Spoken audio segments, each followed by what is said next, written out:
Well, good evening, everybody, and it's my very, very great pleasure to welcome you to Professor David Warnock-Smith's inaugural professorial lecture. A really, really great pleasure to see you, and I am really looking forward to hearing of David's work. David holds a BSc in International Transport from Cardiff University and a PhD in Air Transport Economics from Cranfield University. And prior to his academic career, David was gaining experience in airport ground handling, transport consultancy, and tourist accommodation management in the Caribbean region, which sounds like a very nice gig if you can get it. Family owned. Family owned. So you had to work there too. And you also have I think it's a dubious distinction of working at Network Rail for a period of time. Yeah, we shouldn't mention that tonight, actually. Okay, we'll keep quiet. On account of HS2 and everything. Indeed. But then David definitely did the right thing in 2017, because that's when David joined Buckinghamshire New University as Director of Aviation, Events and Tourism, becoming our Professor of Aviation Management in 2020. David, throughout his career, has focused on applied and practical research in aviation economics and management, which has led him to complete work and projects with a glittering array of clients and industrial partners, including Amman Airports, the Caribbean Development Bank, the European Commission, International Air Transport Association, Etihad Airways, the Arab Air Carriers Organisation, and Bristol International Airport.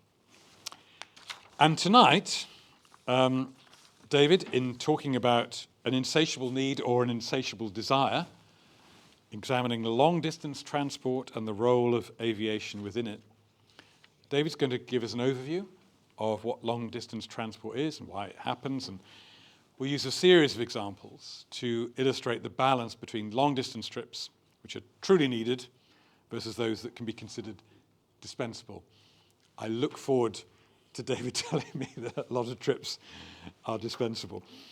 And then David is going to turn his attention to explaining why, in the light of the twin imperatives of environmental sustainability and maintaining social mobility, this distinction has become an important area of debate.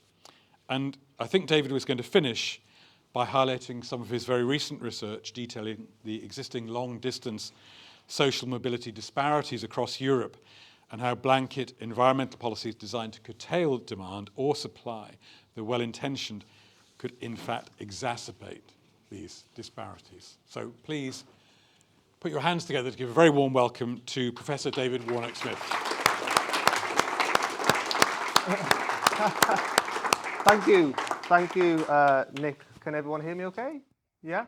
So thank you very much, Nick, for that kind introduction. And of course, to the VC's office and the research office and the creative team for putting this event together so nicely. I didn't even know I was on a brochure. My photo was on a brochure.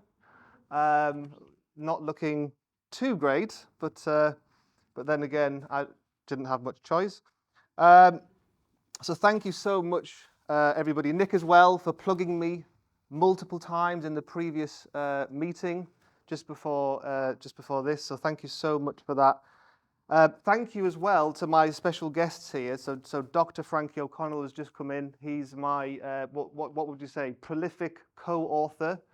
I think it's important from a research perspective to not do everything alone. And so Frankie's been with me through this very painful, sometimes excruciating journey of trying to publish our work and get it out there. So it's really good that you're here today, Dr. O'Connell from University of Surrey. So in light of the environmental imperative to reduce greenhouse gases, I have rather provocatively posed the question of whether long-distance transport can be considered really necessary or not, which is, as we'll see, links nicely to some of the research I have recently been involved in.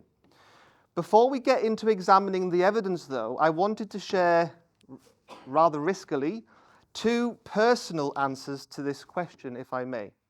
First, the likelihood of me even existing to give this lecture would have been zero without the ability for people to travel long distances, and in particular by air. So my very own mother would have found it much harder to escape before the Iranian Revolution of 1979 had she not been able to jump onto an Iran Air flight from Tehran to London in under 6 hours.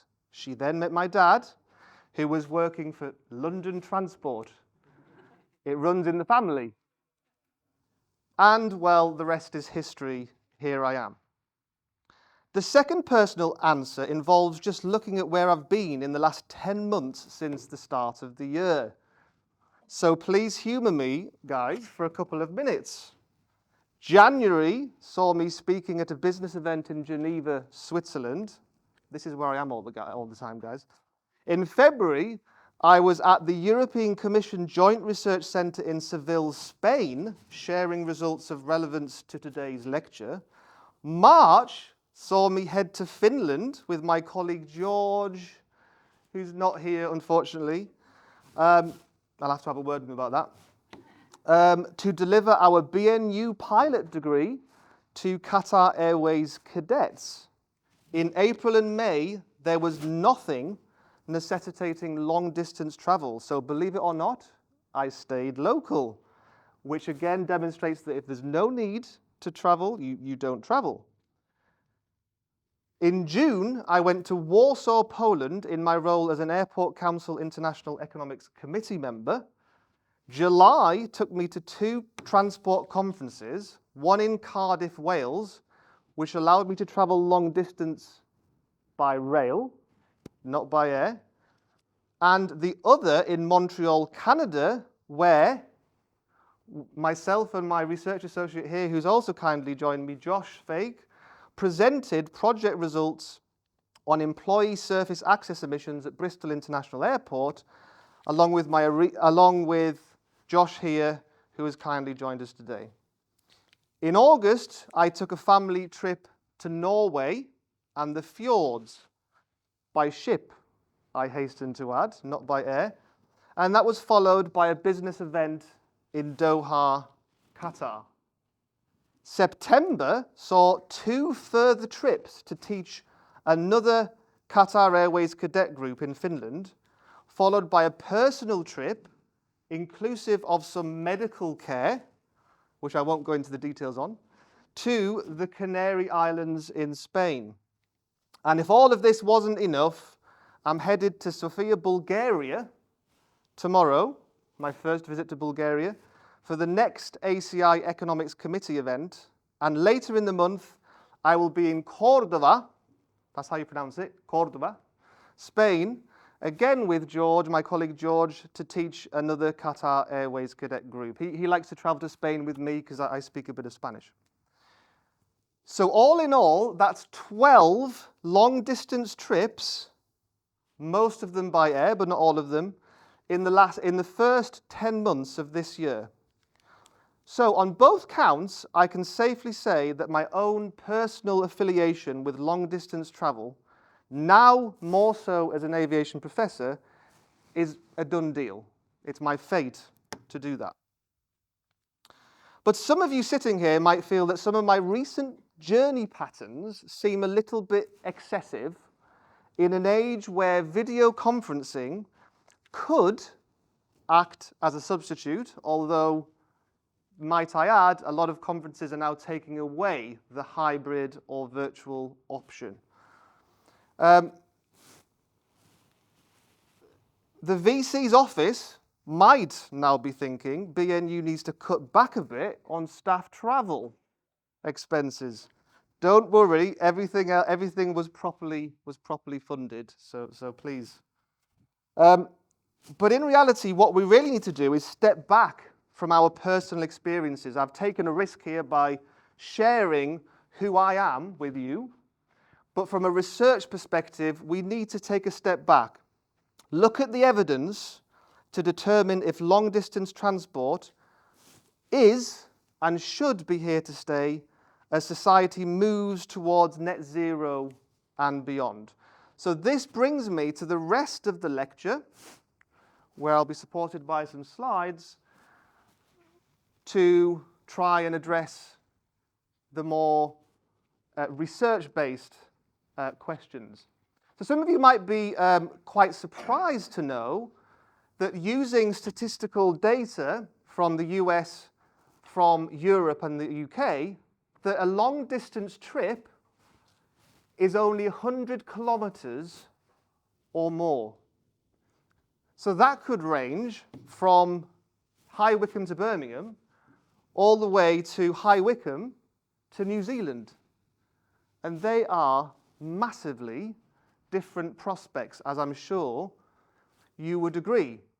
And on this basis, maybe through a show of hands, how many of you, this is not scientific research, by the way, but how many of you in the last 3 months, by using this definition, have taken a long-distance trip?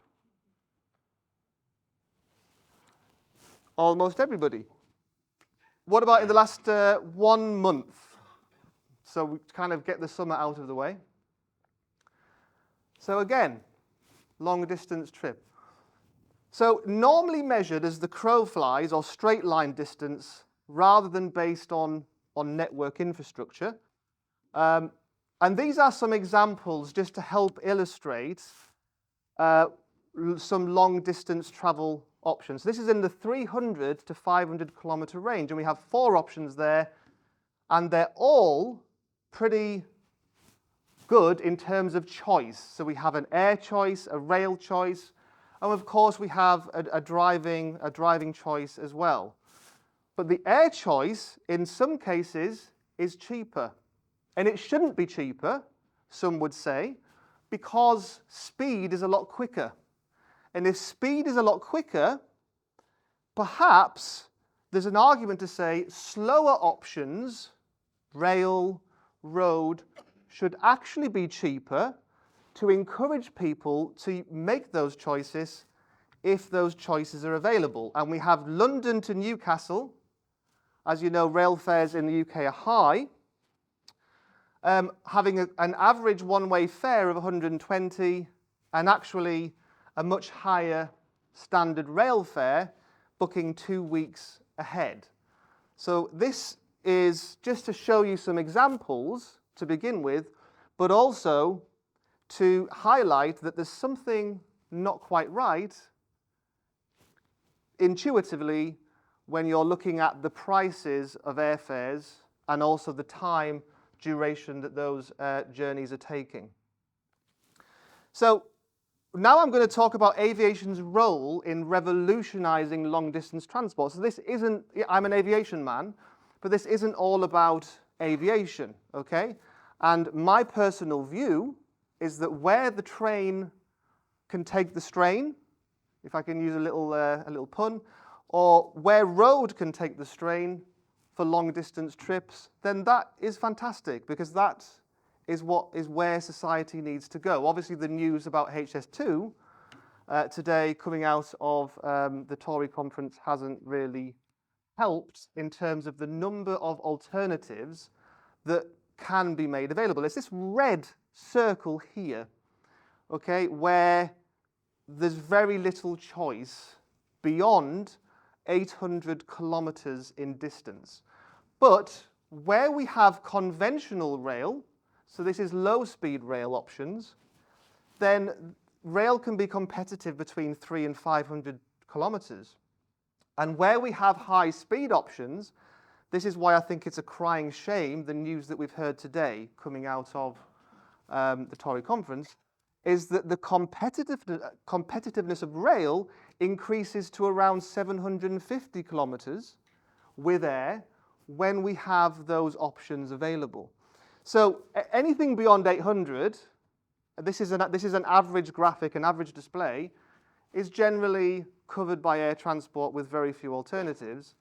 But it is an obligation, I think, on governments to try and increase the number of alternatives available where possible.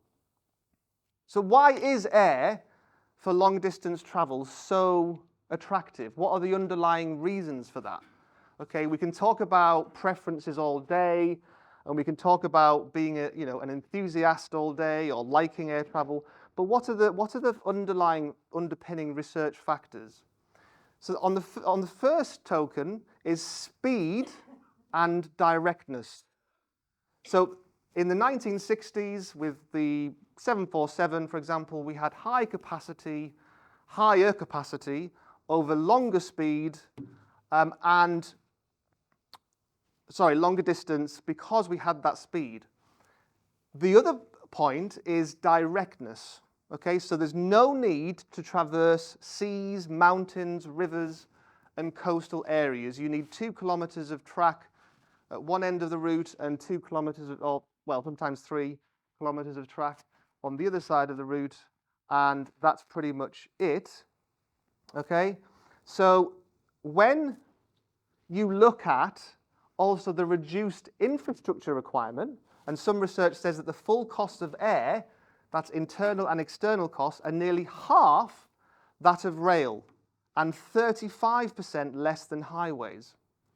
And if you live next to an airport, you're probably going to tell me off right now for saying this, but there are actually fewer localities impacted by infrastructure and operations when it comes to air transport. So yes, you would be annoyed if you're living under the flight path, but as soon as aircraft get to a reasonable altitude, most of that route has no infrastructure whatsoever. We have air, we have the blessing of air to help aircraft traverse that in a direct way, in a fast way. And unfortunately, and we've seen it with HS2, we've seen it with other projects, we don't have that with those options. It doesn't mean we don't do it. We have to provide choice, and choice is really important. But obviously, aviation's role in revolutionizing long-distance transport is confirmed by these underlying factors. So just a couple of examples of not using Europe. Let's go head to North America for a second. So one example here is an 800-mile cross-border example between Houston, so central Houston. We're assuming we want to go from central Houston to central Mexico City, so we're crossing a border. Air is around 4 times faster than the ground options, and that takes into account longer waiting times at airports, stopping times if you're going by road, and it's a much more attractive option if speed is the requirement. Going from east to west coast United States, which I've done a couple of times by air, I should hasten to add, is around 7 times faster than the ground options. So unless you're doing a Route 66 and you've got weeks to spend with your partner or whoever on a lovely holiday, you really need to go by air if you want to get anything done. So it's not all pleasurable when you're traveling by air or when you're traveling long distances by road or rail. There are penalties associated with it. They relate to 3 factors. Health, okay, so that's risk of blood clots, risk of dehydration, ear, sinus, and gut issues, risk of contracting transmissible sickness if you're traveling on public transport, risk of fatigue, particularly if you're shifting between time zones. Now, you might think all of those are related to aviation, but the truth is they are all possibilities with every long-distance transport mode. It's just that they are exacerbated in the case of aviation because you have differences in altitude, you have cabin pressurization, etc., etc. The time element, well, there's a huge risk here in terms of time of inconvenience. So you might say to me, David, well, you've just told me that going by air is fast, is really quick.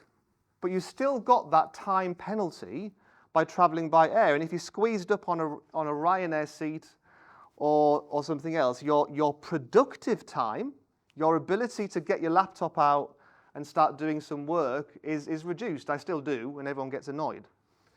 But we call this non-productive time. So there is a penalty in terms of time in taking the decision to travel long distance. The other one is basic cost, is the economic reality that there's a correlation between distance and price. So the further away you want to go, the more expensive it is. If anyone gets a fare to Australia under £1,500, for example, from the UK, then you should be jumping for joy, essentially, because it's the distance necessitates airlines to try and recover those costs with the aircraft that they're using.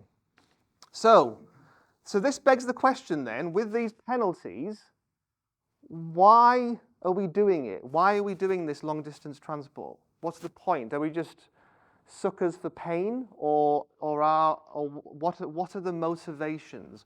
And you may be surprised to know that 52% of UK residents took at least one trip by air in the previous 12 months. So this notion, which we're hearing a little bit now, mainly from groups that want to introduce taxes on aviation, that it's for the small minority of people, aviation, so therefore progressive taxation could work for aviation, is not correct, especially for developed countries. It may be more nearer the mark for some developing countries, but for developed nations, we have, in pre-pandemic times and also coming out of the pandemic, we have the majority of residents taking a trip by air in the last 12 months. And again, by show of hands, I'm going to ask you to just see where we are in the room as well. How many of you have had a trip by air in the previous 12 months? A show of hands. So very few haven't. Okay. And so what are we doing? So you may recognize some of these underlying journey purposes. 12. 3 of them relate to freight, and freight aviation transport carried on all the way through the pandemic because the delivery of medicines had to continue, the delivery of humanitarian aid where there are disasters, not frequently, but where there are disasters, freight transport by air is absolutely invaluable. And some of you guys that put your hands up, maybe you have done it for taking a holiday with friends and family. I would presume that's going to be perhaps the most popular for people in this room. And using national travel survey data from the UK and Europe, I'm actually able to see what's the frequency for each of these motivations. So is it happening a lot, or is it happening very infrequently? If you're commuting to work by air, which doesn't happen very much in the UK, but it does happen in larger domestic countries, or if you're commuting over 100 kilometers by road or by rail, then for you it becomes incredibly important to do that long distance trip.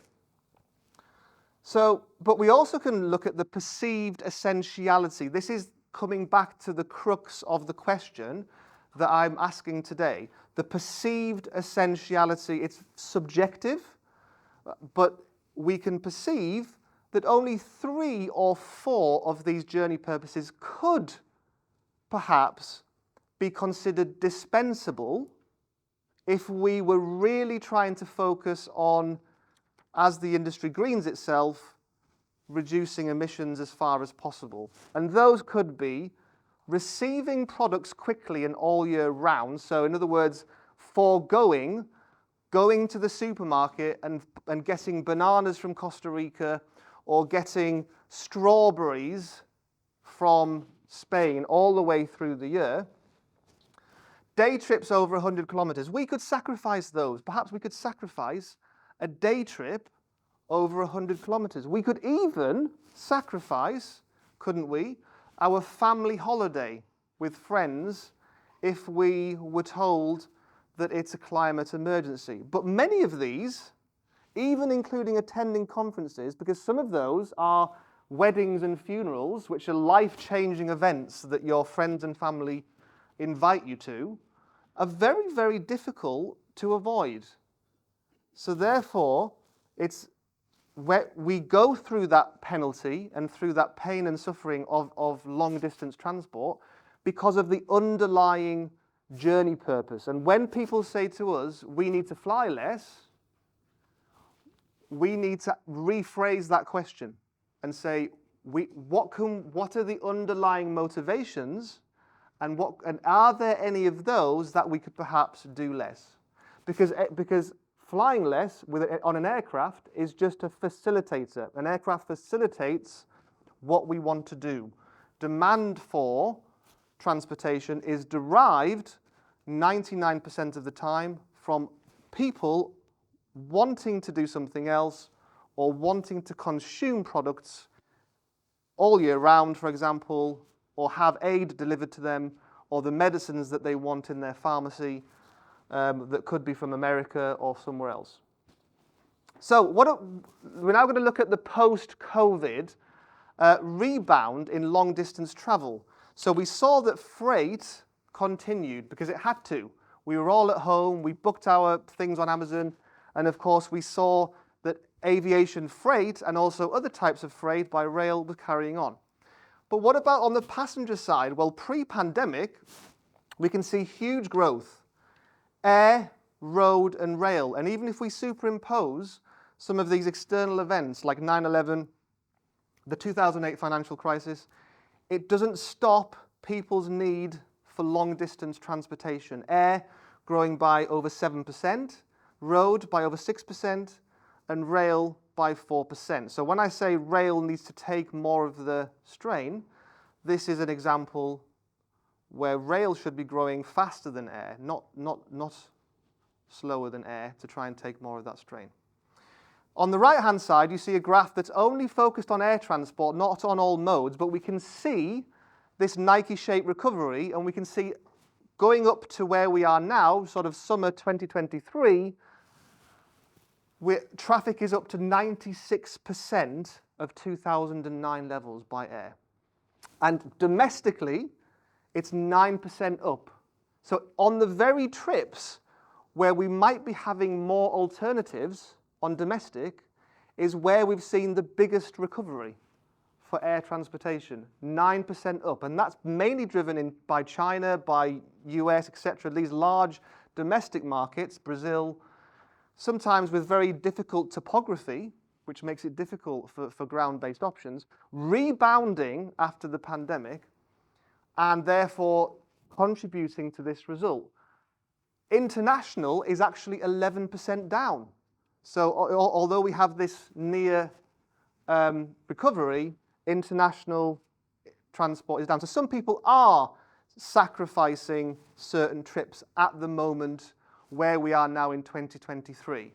And that is a combination of reduced corporate travel. So I'm not doing very well on that front, unfortunately. But a lot of people are sacrificing a little bit of corporate travel and asking themselves, do I need that third holiday by air? Do I need that second holiday by air? Although very difficult to say to people, don't even have one long-distance holiday. You've worked all year.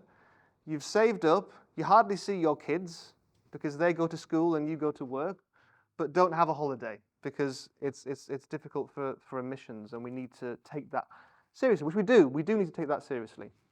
And this really brings us on to the next bit of the lecture, which is to talk about, in light of this sustainability challenge, transport being the fourth largest source of CO2 worldwide, 15% of CO2 emissions related to transport, and it's growing. It's one of the hardest sectors to green, all right? And it will take many years for technology to change this. We do have a lot of positivity in the technology with hydrogen options and electric options, but really it's going to take time, and we have to be honest about that. So in the meantime, we ask these two questions. Do we really need to undertake as much long-distance transport in the future? And if we do, are there more sustainable alternatives to air? So let's have a look at those two in turn.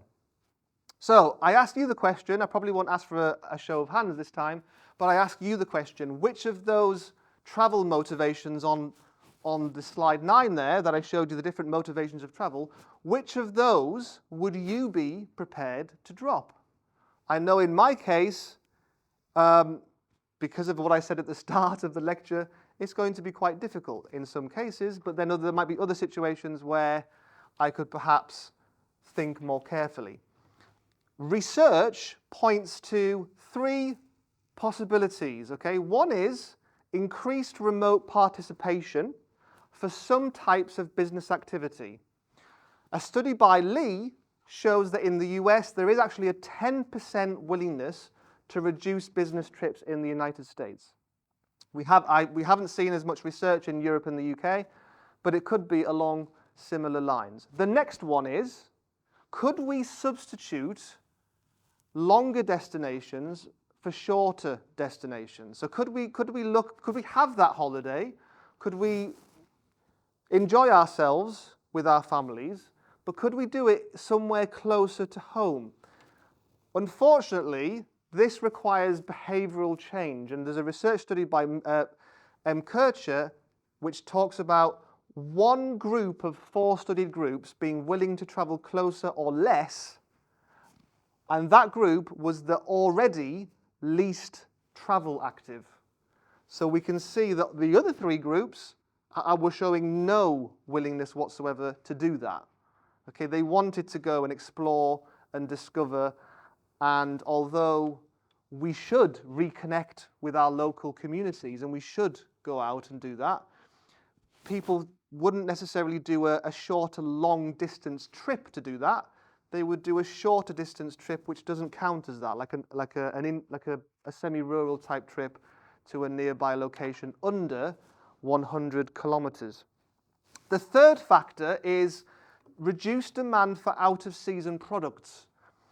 And this would require a change in consumption habits. But again, a 2010 study by Kemp showed that only 5.6% of UK consumers cited country of origin as a reason for choosing a product. So in other words, nobody's looking at where it's from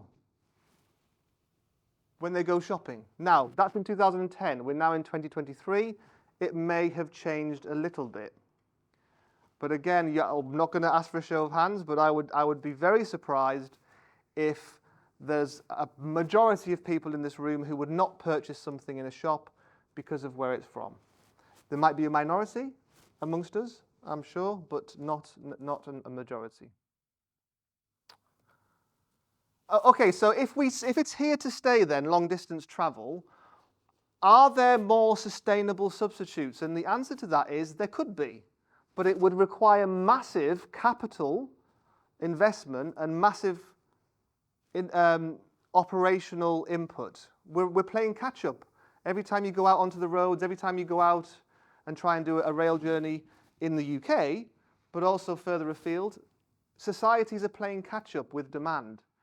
And so it's often a difficult journey, an inconvenient journey, and really, policymakers have a responsibility to put that right. But it can work. Here's a graphic from IEA, which shows that it can work where we have high-speed rail alternatives. So let's give an example here. Brussels to London. So I don't know if anyone's been on Eurostar, but Brussels to London, after the Eurotunnel was built, actually led to an around 60% reduction in air travel. So that sounds positive. That sounds really good.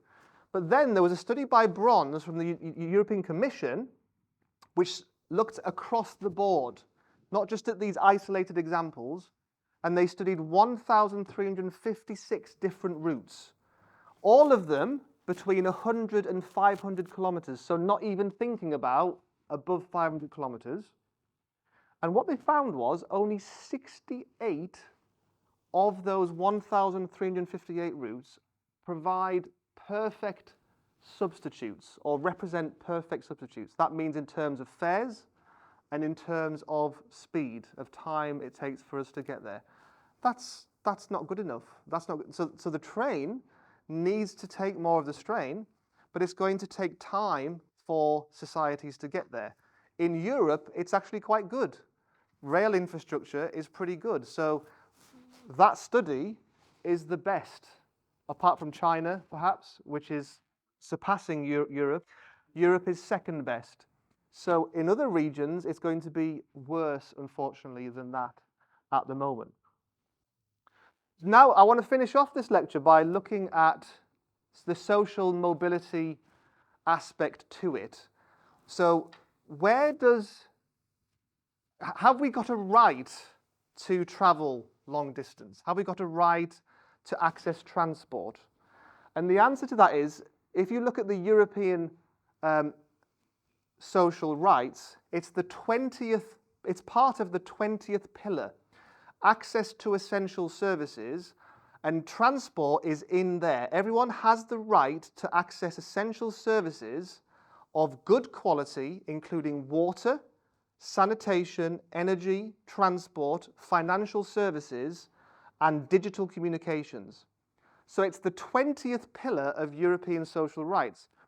Looking at the UN SDGs, the 11th SDG, looking at sustainable cities and communities, focuses hugely on enhanced public transport access. That is a key deliverable of the 11th Sustainable Development Goal. Only 50% of the world's urban population has access to convenient public transport services. That ranges from 75% in Europe at the top end and 33% in sub-Saharan Africa. So there's work to do there, and that includes urban and interurban transport, not just long-distance transport. So how do we ensure then, if it's a social imperative to ensure we have access to transport, how do we ensure those underlying transport inequalities are not exacerbated? And this is where some of the recent research that I've been doing comes in. So we've looked at all across Europe, 1,388 regions, and looked at inequalities of access to air transport, not all types of transport, and we found that there are significant populations in places like Finland, Spain, parts of Latvia, parts of Poland, parts of Romania, where there are significant access inequalities. What that means is there's lots of populations in those places, but because of agglomeration effects, because of multiplier effects around urban areas, they have over time become cut off. So their direct access to services is quite low. Where we are in the southeast, we are actually amongst the most connected in Europe. Okay, so where we are in High Wycombe, we've got access to lots of routes from Heathrow, lots of routes from Gatwick. We are possibly right at the top of the tree in terms of access. So if there are going to be any measures to curtail long-distance transport and to curtail aviation, it should be targeted rather than blanket. So if we take taxation for frequent flyers, which is proposed, it's not implemented in any country yet, but it's proposed, a taxation for frequent flyers, doing that across the board could present a problem for accessibility in those areas which already have problems with access to global markets and long-distance transport alternatives and options.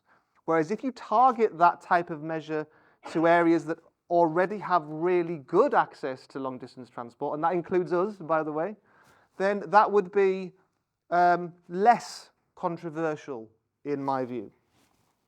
And the last little bit of research that we've been doing has been looking at the concept of long-distance transport poverty. So we've got energy poverty, we've got economic poverty. There's also this concept of transport poverty. This has been restricted so far to urban areas, being able to go to your local shop on a bus, or being able, having access to things by walking, etc. And what we've tried to do is we've tried to use those concepts and apply it to the long distance equation as well, because the social mobility indicators do not differentiate between short and long distance transport. We need access to both. And what we found was, again, there needs to be, rather than introducing taxes and trying to curtail long distance transport in these areas, the opposite is being recommended. They should be measures like targeted funding and targeted support to introduce new services from those areas. So we end up with a leveling up type of situation, if I can borrow a phrase. And we have some taxation, some curtailment in more prosperous areas when it comes to transport, and some funding and some support to bring those places up in areas where connectivity is currently lacking. So this brings us on to some overall conclusions. Let's revisit the initial question. Is our long-distance transport an insatiable need or an insatiable desire? So it was a bit of a trick question, really, because the answer depends, in actual fact, on whether we believe our underlying trip purposes are essential or dispensable. And notice the word we, not somebody else, not policymakers or somebody trying to judge us and our own perception of what is an essential trip and what is not an essential trip. I think that should be left to us to decide, and where we know in all consciousness that we don't need to make a trip, we don't make it. We do not make that trip because we do have an environmental imperative to deal with. We've seen through the presentation that there's lots of underlying drivers for long distance transport that are just going to stay, and if anything, increase, especially in emerging economies in Asia. They're just going to increase. We do have a slight pushback against globalization, but generally we're still an extremely interconnected world in terms of what we consume, what we do, who we interact with, who we trade with, and that's just going to continue and increase. The second conclusion is, as the long process of greening long-distance transport takes place, there may be, as we've covered, some limited changes that we can make. So can we consider more perfect or nearly perfect substitutes? If we're used to going to France in 4 hours or 5 hours, could we consider 7 hours? You know, is that going to be the end of the world if we do it in 7 hours by rail? But it has to be a nearly perfect substitute. We have to recognize the reality of utility, that people will make those choices, and environment is one of them, based on time, convenience, being able to do what they need to do at the other end of the journey. Okay? Yes, there's also, I think, an argument for increased virtual participation where it's appropriate. And again, we should be determining whether that is appropriate or not. I don't think it should be pushed on us by policymakers and say, because they have a partial view of what is considered important to us. And the final point I wanted to make is, as we see that it's a social imperative to maintain access to transport services in Europe, in the UN, then any curtailment measures should be taking a targeted rather than a blanket approach to increasing connectivity in those underserved areas, and in those overserved areas, introducing further taxations, further curtailment measures, which is not, it's harder to do than actually say it, but I think governments should be making that assessment and not looking at the side effects, if you like, after measures have been taken. That is the opposite, I think, of what policymakers should be doing. Okay, so thank you very much for your attention, and of course I want to open the floor for discussion. I know people are feeling a bit tired, I guess, end of a long day at work, but please, I'm here to discuss and answer any questions you might have on the presentation. Thank you very much.